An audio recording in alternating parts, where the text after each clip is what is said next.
I'm going to show you how to turn the position paper into a proposal. Thanks for hanging in there thus far. You've only 1 week to go. Now, here is the presentation of the issue, Chapter 6 outline. Existence, serious causes, credible support, your position statement, your reasons. Here is the Chapter 7 outline. If you notice, you still have existence, seriousness, and causes, but now you want to use whatever you found out in the Chapter 6 paper. What I mean by comprehensive is these fields changed from the Chapter 6 outline. Analyzing the issue over again so that on the other side, it's called critical thinking, you have a result of your analysis that's called the proposal. It is the same issue, but it's not the same essay. You're going to use many parts of the Chapter 6 essay, not the whole thing.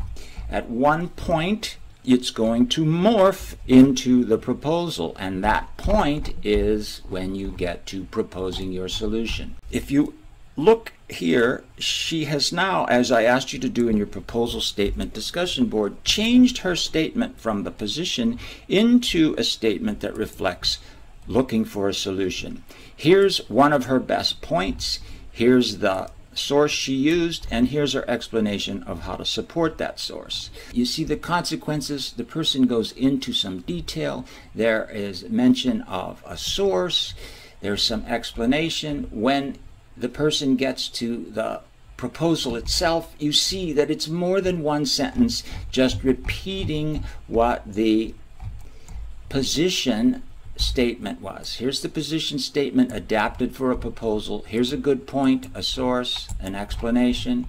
Here's the proposal statement, adding on reasoning from the Chapter 6 paper. It's basically just repeating the same information. When I ask for steps to implement, I mean steps that can actually be feasible and lead to a solution, not attacks on the other side. It does not go into detail about how these things should be achieved or even the reasoning behind them.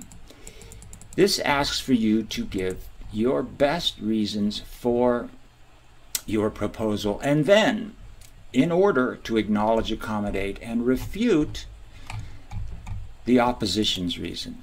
When you get to refuting and considering alternative solutions, don't skip these last two steps. The other side does have a solution. Say how it's not working, and then repeat all of the best points you've made, not just in the outline, but in the Chapter 6 paper, so that when you get to the proposal paper, you are ready to hit the ground running. This doesn't restate her proposal or her thing, but she doesn't identify the opposition by name. Yes, and that's why this is not a perfect one. A perfect one, like that Chapter 6 outline, would use a source in a complete quote and name the source for every field. But I'm tapping down my ambition for that and only wanting you to please try to change the attitude, the stance, the position, the point of view from convincing people to take you seriously into urging readers to take action. Next video will go into this folder and describe how one position did not really improve in the proposal paper. Thank you very much.